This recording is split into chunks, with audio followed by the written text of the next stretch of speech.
नमस्कार, स्वागत है आप सभी का। आप देख रहे हैं हमारा खास कार्यक्रम सहकार से समृद्धि। साल 2047 तक भारत को विकसित बनाने का लक्ष्य अब हम सभी के सामने है। साथ ही इस अमृत काल में प्रधानमंत्री मोदी का पंच प्राण का आह्वान, देश के विकास की कहानी में हम सभी को अपने स्वयं के स्तर पर कुछ न कुछ योगदान करना है। और देश में समावेशी विकास तब तक संभव नहीं जब तक देश के गांव, देश के किसान सशक्त नहीं हो जाते। देश में किसानों की आमदनी बढ़े, उन्हें आत्मनिर्भर बनाया जाए। इसके लिए सहकारिता को देश के ग्रामीण इलाकों के विकास का एक नया मॉडल बनाने की दिशा में हाल ही में कुछ बड़े कदम उठाए गए हैं और इस नए मॉडल का मूल मंत्र है सहकार से समृद्धि। आज इस कार्यक्रम में हम इसी पर चर्चा कर रहे हैं और देश में काम कर रही प्राथमिक कृषि सहकारी ऋण समितियां यानी पैक्स पर। मैं हूं अजय मिश्र और एक बार फिर से स्वागत है आप सभी का इस बहुत ही विशेष प्रोग्राम में। बीते 10 सालों में केंद्र सरकार की नीतियों के मूल में है सबका साथ, सबका विकास, और इसी मूल मंत्र का एक सशक्त उदाहरण है देश में सहकारिता से समृद्धि को बढ़ावा देना। देश में करीब 8 लाख सहकारी संस्थाएं हैं जिसमें 29 करोड़ से ज्यादा सदस्य हैं। इनमें से 1 लाख के करीब हैं प्राथमिक कृषि सहकारी ऋण समितियां यानी पैक्स। इन पैक्स को सशक्त बनाने के लिए कौन से कदम उठाए जा रहे हैं, उनकी वर्तमान स्थिति क्या है और भविष्य की तैयारियां क्या हैं, आइए इस पर देखते हैं ये स्पेशल रिपोर्ट। जुलाई 2021 में शुरू किए गए सहकारिता मंत्रालय का उद्देश्य सहकार से समृद्धि की दृष्टि को साकार करते हुए देश में सहकारिता आंदोलन को मजबूत करना और जमीनी स्तर तक इसकी पहुंच को और गहरा करना है। देश के विकास में सहकारिता आधारित आर्थिक विकास मॉडल को बढ़ावा देना और उपयुक्त नीतियों और संस्थागत निर्माण पर भी सरकार का फोकस है। देश में करीब 8 लाख सहकारी संस्थाएं हैं। इनमें से 1 लाख के करीब हैं प्राथमिक कृषि सहकारी ऋण समितियां यानी पैक्स। ये समितियां किसानों को शॉर्ट टर्म के लिए लोन की सुविधा देती हैं और किसानों के उत्पादों को बाजार तक पहुंचाकर उनकी आमदनी में भी बढ़ोतरी करने में मदद करती हैं। इन समितियों के कार्यकलापों में विविधता लाकर इन्हें सशक्त और जीवंत आर्थिक इकाइयां बनाने के लिए सरकार ने कई अहम कदम उठाए हैं। ये पैक्स पीएम जन औषधि केंद्र, ग्रामीण पाइप जलापूर्ति योजनाओं का रखरखाव और प्रधानमंत्री किसान समृद्धि केंद्र, एलपीजी वितरक, पेट्रोल डीजल पंप आदि के रूप में काम करने का पात्र बन चुके हैं। विकसित भारत के संकल्प की सिद्धि, इसके लिए मैं आप सभी की भूमिका, सहकारी संस्थाओं की भूमिका का महत्व बहुत ज्यादा है, इस बात को समझता हूं। इसलिए आप सभी से मेरी अपेक्षा भी कुछ ज्यादा है। आज प्राकृतिक खेती पर हम बहुत बल दे रहे हैं। इसमें भी कोऑपरेटिव बहुत बड़ी भूमिका निभा सकते हैं। अन्नदाता को ऊर्जादाता और अन्नदाता को उर्वरक दाता बनाने में भी कोऑपरेटिव की बहुत बड़ी भूमिका है। अगर कोऑपरेटिव उसमें हाथ लगा दें, एकदम तेजी से परिणाम आ जाएगा। पैक्स को सशक्त करने के लिए हाल ही में शुरू की गई 29 करोड़ से अधिक की सदस्यता वाली 8 लाख से अधिक सहकारी समितियों का एक राष्ट्रीय सहकारी डेटाबेस पोर्टल बनाया गया है। ये डेटाबेस केंद्रीय मंत्रालयों, राज्यों, केंद्र शासित प्रदेशों और सहकारी समितियों के बीच प्रभावशाली संवाद के लिए महत्वपूर्ण साधन है। केंद्र सरकार ने पैक्स के कंप्यूटरीकरण के लिए 2516 करोड़ रुपए की परियोजना को मंजूरी दी है। मंत्रालय जनवरी 2025 तक देश के सभी पैक्स के डिजिटलीकरण की प्रक्रिया पूरी कर लेगा। 2 लाख नए बहुउद्देशीय पैक्स बनाने पर भी ध्यान केंद्रित किया जा रहा है ताकि देश के सभी इलाकों को सहकारी समितियों से कवर किया जा सके। मंत्रालय ने अगले 5 वर्षों में 2 लाख नए पैक्स, डेयरी और मत्स्य सहकारी समितियां बनाने और इन्हें सशक्तिकरण करने का लक्ष्य रखा है। पैक्स के डिजिटलीकरण से उन्हें राज्य सहकारी बैंकों और जिला केंद्रीय सहकारी बैंकों के माध्यम से नाबार्ड से जोड़ने पर भी फोकस है। 21 नवंबर 2024 तक 29 राज्यों और केंद्र शासित प्रदेशों में कुल 40,000 से ज्यादा पैक्स को ईआरपी सॉफ्टवेयर पर शामिल किया गया है। इनमें से लगभग 32,000 पैक्स लाइव हो चुके हैं और 56,000 पैक्स को डिजिटलीकरण के लिए हार्डवेयर प्राप्त हुआ है। जिन सिद्धांतों के आधार पर इन समितियों का संचालन किया जाता है उनमें लोकतांत्रिक प्रक्रियाओं के पालन के साथ साथ सदस्यों के प्रशिक्षण, सहकारिता समितियों के बीच सहयोग और पूरे समाज के लिए विकास की सोच शामिल है। इन सहकारी समितियों का उद्देश्य है सहकार से समृद्धि, जो प्रधानमंत्री के अमृतकाल में पंचप्राण के आह्वान पर आधारित है। नए मंत्रालय के जरिए कोशिश है कि देश में काम कर रहे सहकारी समितियों के लिए ईज ऑफ डूइंग बिजनेस के लिए प्रक्रियाओं को सुव्यवस्थित किया जाए और कई राज्यों में काम कर रही बहुराज्य सहकारी समितियों के विकास को बढ़ावा मिले। इसके लिए हर गांव को सहकारिता के साथ जोड़ने की प्रक्रिया पर काम जारी है। सहकारी व्यवस्था को मजबूत बनाने और बदलते वैश्विक परिदृश्य के साथ कदम ताल करने के लिए इन पैक्स का आधुनिकीकरण कंप्यूटरीकरण, प्रतिस्पर्धी सहकारी समितियों का निर्माण, इस पर जोर दिया जा रहा है। और इस सभी का लक्ष्य एक ही है कि सहकार से समृद्धि के मंत्र के जरिए हर गांव को सशक्त बनाया जाए और हर वंचित तक विकास की धारा पहुंच सके। Ajay Mishra, DD news, Delhi.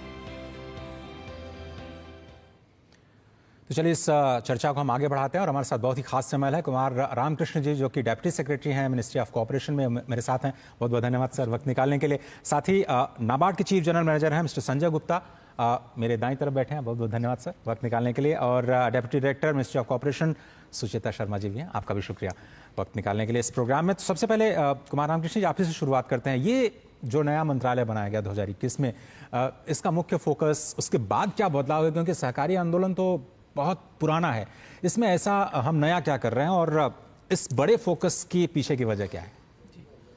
सहकारिता जो विषय है वो हमारे भारत की जो संस्कृति है उसका हिस्सा है, ये हमारा संस्कार रहा है।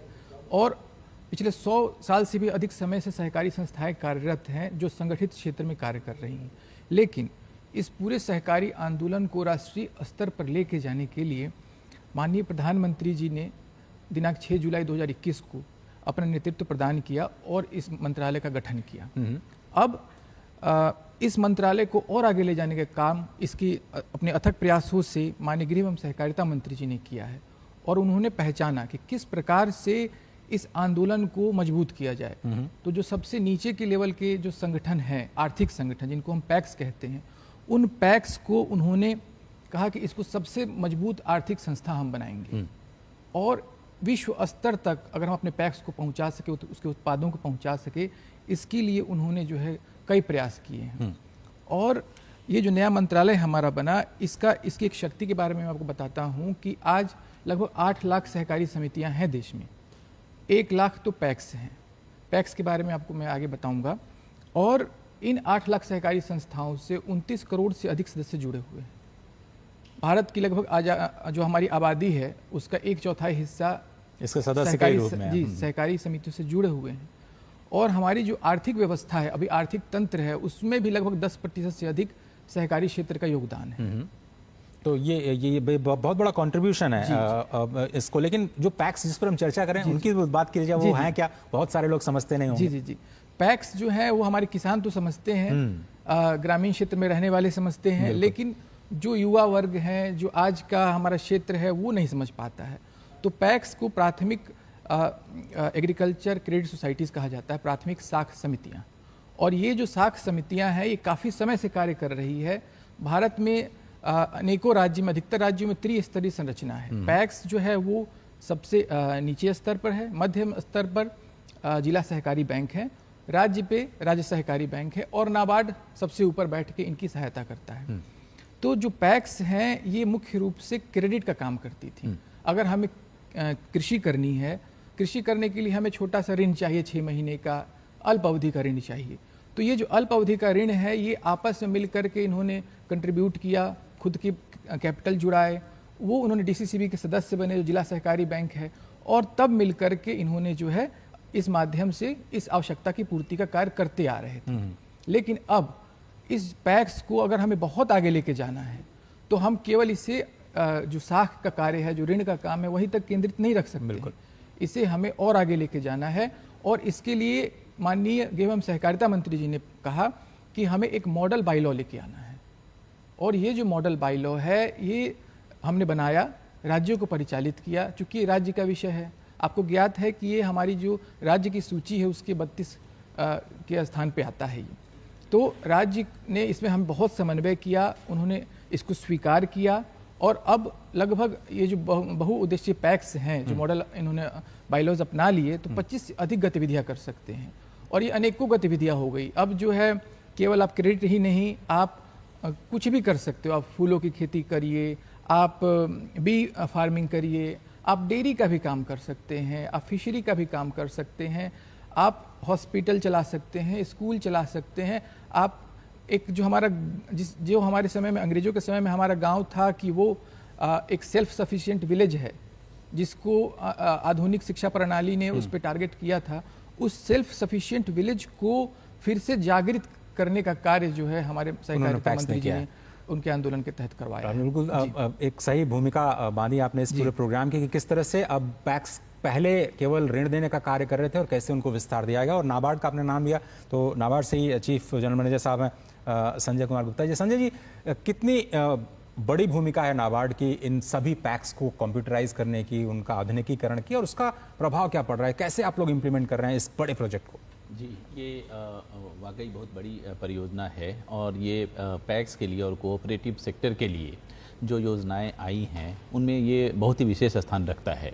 मैं पैक्स के बारे में ये बताना चाहूँगा कि पैक्स ग्राम स्तर की संस्थाएं हैं, पंचायत स्तर की संस्थाएं हैं और ये वो संस्थाएं हैं जिससे छोटा और जो है सीमांत किसान वो जो है पैक्स से जुड़ता है और उसकी सारी आवश्यकताएं जो है खेती से संबंधित, चाहे वो खाद की हो, बीज की हो, दूसरी और आवश्यकताएं वो पैक्स के माध्यम से पूरी होती हैं। और ये पैक्स पुरानी संस्थाएं हैं, जब ये जो मॉडर्न एज की संस्थाएं हैं जो गांव में उनका पहुंच नहीं था तब से ये पैक्स थे और पैक्स ही उनके एकमात्र ऐसी संस्था थी जिनसे कि ग्रामीण लोगों को, किसानों को सेवा और सुविधा मिलती थी। और पैक्स के बारे में खास बात यह है कि बैंक ब्रांचेज कालांतर में आए और जगह जगह उनकी शाखाएं खुली, लेकिन शाखाएं ऐसी है कि जो वो सुविधा और जो काम वो कर सकते हैं किसानों के लिए वो सारा काम पैक्स कर सकता है, लेकिन जो पैक्स कर सकता है तमाम तरह की दूसरी सर्विसेज वो कोई भी बैंक की ब्रांच नहीं कर सकती। और यही एक मूल भावना है। और दूसरी बात यह है कि जो है पैक्स में जो पैसा है वो उसका मालिकाना हक, जो स्वामित्व है वो किसानों के ही पास है। अगर पैक्स सुदृढ़ होता है तो ये किसानों की संस्था है, ग्रामीण लोगों की संस्था है, गरीब लोगों की संस्था है, तो ये उनके ही पैसे जो है वो प्रॉफिट कमाएगा पैक्स और प्रॉफिट और सुदृढ़ होकर काम करेगा। तो ये पैसा वापस डिविडेंड के रूप में और शेयर कैपिटल में जो भी उनकी वैल्यू ग्रोथ होगी वो ये वापस किसानों के पास जाएगा। तो ये जो सामुदायिक ग्रामीण संस्थाएं हैं उसका मालिकाना हक गांव के लोगों को ही है। इस तरह से ये बड़ा इंपॉर्टेंट है, इसलिए इनको सुदृढ़ होना आवश्यक है और इनको प्रतिस्पर्धा में भी लाना है कि ये मॉडर्न एज की जितनी कैपेबिलिटीज़ है, डिजिटल टेक्नोलॉजी है, वो सब भी ये प्राप्त करके और प्रतिस्पर्धा में आगे आकर और दूसरे संस्थाओं को, दूसरी टाइप की जो संस्थाएं हैं, दूसरी कैटेगरी की, उनको टक्कर दें। इस सोच के साथ में नाबार्ड अपने जो है स्थापना के बाद से ही कोऑपरेटिव नाबार्ड के मैंडेट का जो भारत सरकार ने नाबार्ड को सौंपा है, जो विश्वास और जो कार्य सौंपे हैं, उनमें कोऑपरेटिव का उत्थान एक बहुत ही बड़ा विशेष स्थान है और बहुत महत्वपूर्ण ये हमारी जिम्मेदारी है। और उसके लिए नाबार्ड जो है पैक्स की और इंटायर कोऑपरेटिव क्रेडिट स्ट्रक्चर की उनकी जितनी आवश्यकता है, जैसे उनको जो है लेंडिंग के लिए लोन कंसेशनल रेट पे उपलब्ध कराने के लिए कंसेशनल दर पे नाबार्ड रिफाइनेंस देता है। नाबार्ड के पास में दो ऐसे फंड हैं जिनका मैं उल्लेख करना चाहूँगा। एक है कोऑपरेटिव डेवलपमेंट फंड यानी सहकारी विकास निधि और दूसरा है फाइनेंशियल इंक्लूजन यानी वित्तीय समावेशन फंड। इन दोनों फंडों से नाबार्ड जो है कोऑपरेटिव बैंक में, इन कोऑपरेटिव बैंक का पैक्स को साथ में लेते हुए कैसे इनका बिजनेस डेवलपमेंट हो और कैसे ग्रामीण लोगों की आवश्यकता के अनुरूप नए नए प्रोडक्ट जो है ये सहकारी बैंक बना सकें और कोऑपरेटिव पैक्स के माध्यम से इसको लागू कर सकें, उनके लिए उनको जो भी प्रोफेशनल कंसल्टेंसी और दूसरी तमाम तरह की ट्रेनिंग की, कैपेसिटी बिल्डिंग की रिक्वायरमेंट है, तो उसको पूरा करने के लिए हर एक कोऑपरेटिव बैंक में BDPIC सेल और दूसरा PDC सेल, BDPIC सेल यानी business development and product innovation cell और दूसरा PDC यानी पैक्स डेवलपमेंट सेल, यानी उसमें पैक्स की तमाम तरह की जितनी आवश्यकताएं हैं ताकि वो अपने प्रोजेक्ट बना सकें, वो अच्छी और वायबल प्रोजेक्ट्स की और गतिविधियों की पहचान कर सकें, उसको सिलेक्शन कर सकें और उससे संबंधित उनको एक्सपोजर विजिट या दूसरी तरह की आवश्यकताएँ, प्लस पैक्स में उनको डोर स्टेप पे, ग्रामीण क्षेत्र में डोर स्टेप पे अगर बैंकिंग की सुविधा उपलब्ध करानी है तो माइक्रो ATM की सुविधा या पॉइंट ऑफ सेल जैसे डिजिटल इक्विपमेंट्स की सुविधा, इसके लिए जो है अनुदान के रूप में भी सहायता प्रदान करता है। तो दो तरह से सहायता हो गई कि एक कंसेशनल रिफाइनेंस की और दूसरी ग्रांट के रूप में उनके डेवलपमेंट के लिए, इंफ्रास्ट्रक्चर विकास के लिए, उनकी ट्रेनिंग एंड कैपेसिटी बिल्डिंग के लिए और दूसरी तरह की तमाम जो सहायता उनको चाहिए आगे बढ़ने के लिए, वो सारे गतिविधियाँ उसमें शामिल है। चलिए, ये तो रही नाबार्ड की भूमिका और आगे बढ़ते हैं। सुचेता जी, आपसे हम समझना चाहेंगे कि 1 लाख तो केवल पैक्स की संख्या बताई आपने, इनको कैसे सुदृढ़ किया जा रहा है, कैसे इनको और सशक्त बनाने की कोशिश, और इतने सारी बड़ी संख्या में देश भर में जो पैक्स हैं उनको आप लोग कैसे मॉनिटर कर पाते हैं कि वो किस तरह का काम कर रहे हैं, कैसे कंट्रीब्यूट कर रहे हैं रूरल इकोनॉमी में? जी, तो जैसा कि आपने ठीक बताया, लगभग 8 लाख सहकारी समितियों में से 1 लाख के करीब पैक्स हमारे देश में हैं। इन पैक्स से लगभग 13 करोड़ किसान सीधे जुड़े हुए हैं। तो पैक्स के सशक्तिकरण के लिए, जैसा कि पहले सर ने भी बताया, सहकारिता मंत्रालय ने बहुत इम्पॉर्टेंट इनिशिएटिव्स लिए हैं।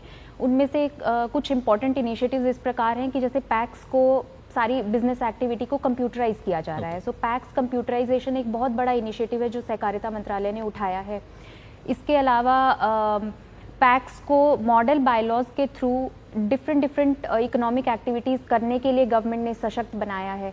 पैक्स अब 25 से अधिक आर्थिक गतिविधियां कर सकते हैं, जिसमें डेयरी की एक्टिविटीज़ वो कर सकते हैं, फिशरी की एक्टिविटी कर सकते हैं, ग्रेन स्टोरेज कर सकते हैं, प्रोक्योरमेंट कर सकते हैं एंड सो ऑन। इस तरह से 25 से भी अधिक आर्थिक गतिविधियां हैं जो पैक्स अब अपना सकते हैं। तो उनकी जो एक तरीके से बिजनेस डाइवर्सिफिकेशन के ऊपर मंत्रालय का फोकस रहा है, ताकि पैक्स को अल्टरनेटिव रेवेन्यू स्ट्रीम पैक्स के लिए क्रिएट किए जा सकें, जिससे पैक्स की आर्थिक सुदृढ़ीकरण भी सुनिश्चित किया जा सके। जब पैक्स सुदृढ़ होंगे फाइनेंशियल रूप से, जब वो सशक्त हो जाएंगे, तो उनसे जुड़े हुए छोटे और सीमांत किसान जो हैं उनका भी सशक्तिकरण हम सुनिश्चित कर पाएंगे। इसके अलावा पैक्स को प्रधानमंत्री किसान समृद्धि केंद्र खोलने के लिए सक्षम बना दिया गया है। पैक्स अब प्रधानमंत्री जन औषधि केंद्र के रूप में भी काम कर रहे हैं, जिससे वो ग्रामीण आबादी को सस्ती जेनेरिक क्वालिटी मेडिसिन अब प्रदान कर पा रहे हैं। पैक्स कॉमन सर्विस सेंटर के रूप में भी काम कर रहे हैं। कॉमन सर्विस सेंटर से पैक्स 300 से अधिक जो ई सेवाएं हैं वो आम नागरिकों तक पहुंचा पा रहे हैं। हमारे 40,000 से भी अधिक पैक्स ऐसे हैं आज की तारीख में जो CSC के रूप में काम करना शुरू कर चुके हैं। 36,000 से अधिक पैक्स ऐसे हैं जो किसान समृद्धि केंद्र के रूप में काम कर रहे हैं। 2,500 के करीब पैक्स को जन औषधि केंद्र खोलने के लिए प्राथमिक अनुमोदन भी दिया जा चुका है सरकार के द्वारा।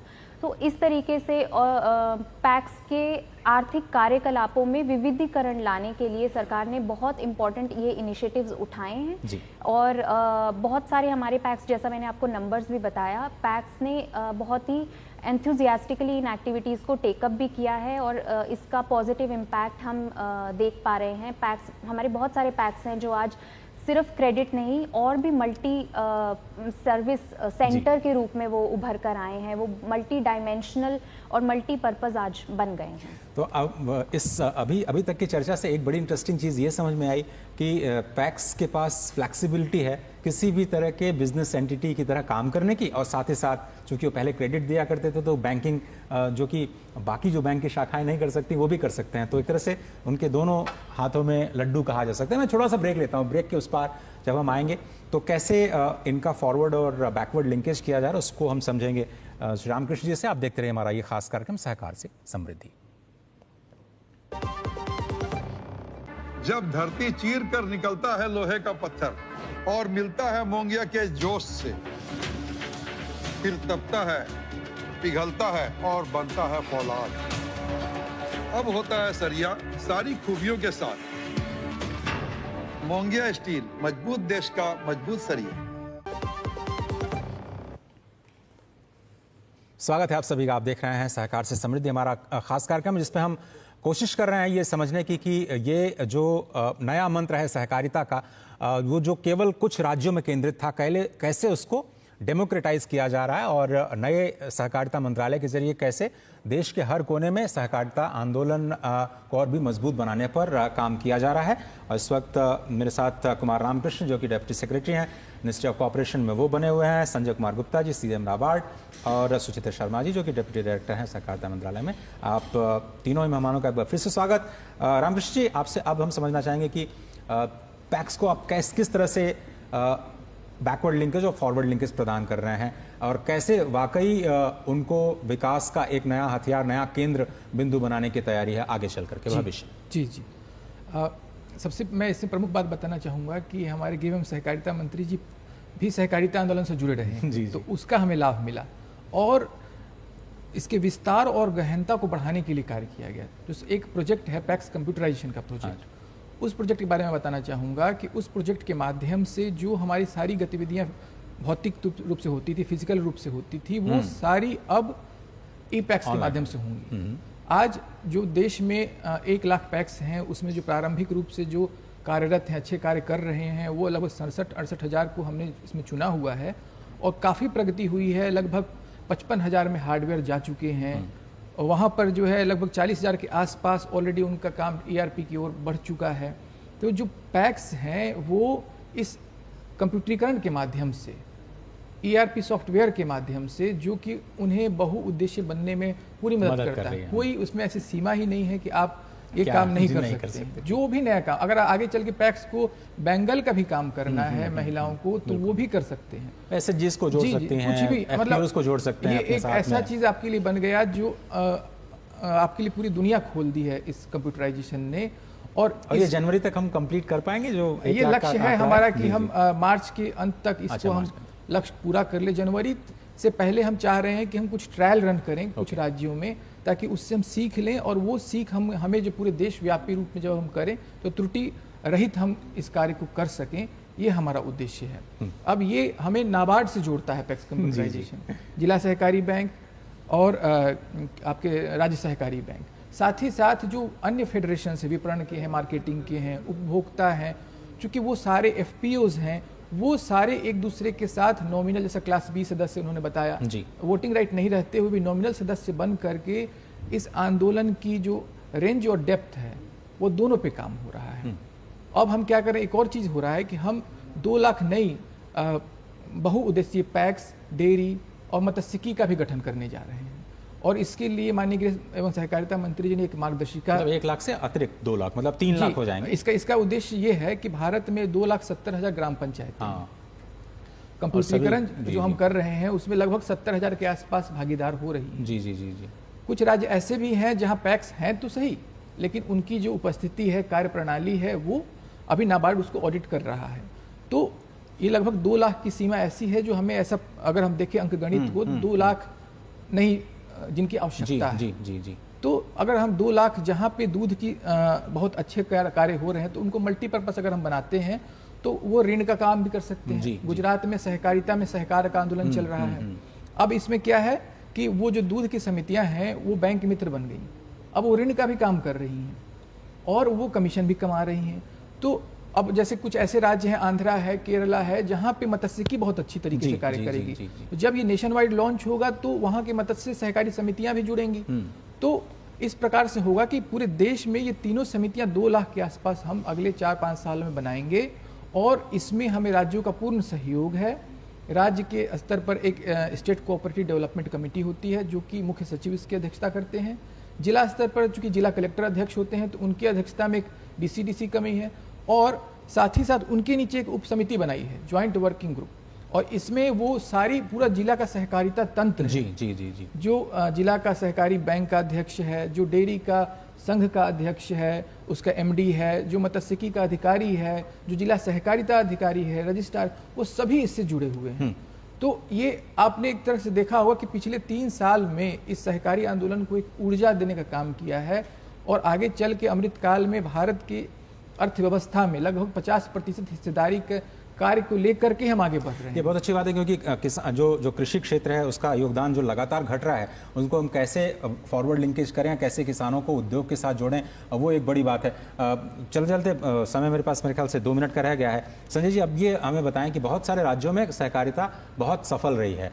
आप दूसरे जो थोड़ा राज्य पीछे रह गए हैं उनको आप क्या कहना चाहेंगे, उन पैक्स को? आप लोग कैसे पैक्स को मदद कर रहे हैं और ज़्यादा मॉडर्न होने में? जो मैंने पहले बताया उसके अतिरिक्त ये जो पैक्स कंप्यूटराइजेशन की जो परियोजना है ये मूल रूप से ये फाउंडेशन है ताकि ये डिजिटल वे पे आ सकें और दूसरे जो कंपटीटर्स हैं उनका जो डिजिटल वेज है, एफिशिएंट वेज है, तो ये भी एफिशिएंट बन सके। इनकी कार्य प्रणाली, ऑपरेशनल एफिशिएंसी जो है वो पहले से ज़्यादा ठीक हो, टाइम कम लगे और किसानों का भी टाइम बचे। जो भी सेवा वो अवेल करना चाहते हैं इन पैक्स से वो सब वो उनको जल्दी से हो। लेकिन इसके साथ साथ ये जो पैक्स को अगर truly multipurpose centre and one stop solution for all kind of requirements of PACS वो बनाना है ताकि किसानों की सारी आवश्यकता पैक्स के माध्यम से ही पूरी हो। तो इसके लिए नाबार्ड इनको कॉमन सर्विस सेंटर का जो प्लेटफॉर्म है उसके साथ में इस सॉफ्टवेयर को डोवेटेल कर रहा है, इसको उसके साथ इंटीग्रेट किया जाएगा नेशनल कोऑपरेटिव डेटाबेस के साथ में, पॉइंट ऑफ सेल से, और जो हायर टियर के जो बैंक है डीसीसीबी और एसटीसीबी उनके जो सीबीएस सिस्टम है उसके साथ भी इसको जोड़ा जाएगा, ताकि सीमलेस वे में इस पे पैक्स से सेवा उपलब्ध हो सके और बैंकों से रिलेटेड काम भी पैक्स के माध्यम से हो सके। और ई-केसीसी का एक पोर्टल नाबार्ड बना रहा है जिसको कि ई पैक्स के साथ में इंटीग्रेट किया जाएगा, और केसीसी के लिए वो घर बैठे ही किसान आवेदन कर सकेंगे इस ई पैक्स के माध्यम से। और स्टेट के जो यूटिलिटी पोर्टल्स हैं, जैसे अपने नागरिकों के लिए हर एक स्टेट अपनी अलग अलग तरह की पोर्टल्स और यूटिलिटी बना रहा है, उसके साथ भी इसको इंटीग्रेट किया जाएगा, ताकि जो किसान है, जो मेंबर है, उनकी सारी की सारी नागरिक सुविधाएं और सेवाएं और राज्य सरकार की जो योजनाएं हैं उनका भी लाभ सीधे ई पैक्स के माध्यम से, इंटीग्रेशन के माध्यम से ये उठा सकें।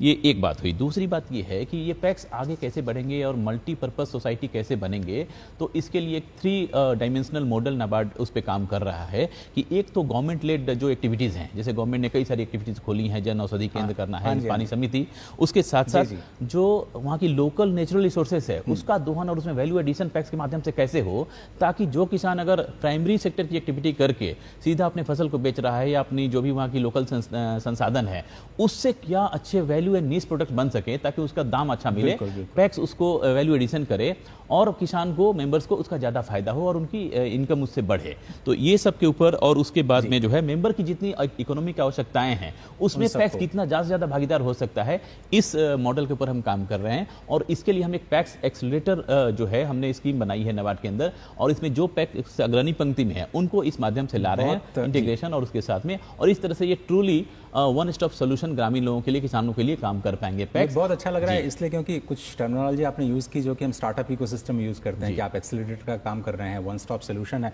तो मुझे उम्मीद है कि ये जो पूरा डिजिटाइजेशन हो रहा है या जो मॉडर्नाइजेशन हो रहा है वो ज़रूर रूरल इकॉनमी में, और जब तक वाकई देश की रूरल इकॉनमी नहीं मजबूत होगी तब तक हम सभी को एक साथ आगे नहीं ले जा पाएंगे। मेरे पास वक्त इतना ही है, तो हम फिर किसी दिन मिलेंगे, आप सभी लोगों से चर्चा करेंगे, इस चर्चा को और आगे बढ़ाएंगे। फिलहाल आपका बहुत बहुत धन्यवाद कुमार रामकृष्ण जी, बहुत शुक्रिया। 30 सेकंड का मेरा क्लोजिंग रिमार्क्स रहेगा जी प्लीज, कि हम अब विश्व में अंतर्राष्ट्रीय सहकारिता वर्ष की ओर जा रहे हैं, तो ऐसे में हमारा आग्रह रहेगा कि जितने हमारे सहकारिता क्षेत्र से लोग जुड़े हुए हैं जी वो उस आंदोलन में सच से जुड़ जाएं। अगला वर्ष हमारा होगा और पूरे विश्व में हम सहकारिता आंदोलन को मजबूत करेंगे। अब वैश्विक स्तर पर हम बहुत सारे काम कर रहे हैं जो हम इस प्रोग्राम में डिस्कस नहीं कर पाए, हम जरूर करेंगे अगले अंक में। संजय जी बहुत धन्यवाद, सुचेता जी बहुत बहुत शुक्रिया, रामकृष्ण जी आपका शुक्रिया। फिलहाल इस खास कार्यक्रम में सिर्फ इतना ही। पूरी टीम को दीजिए इजाजत, नमस्कार।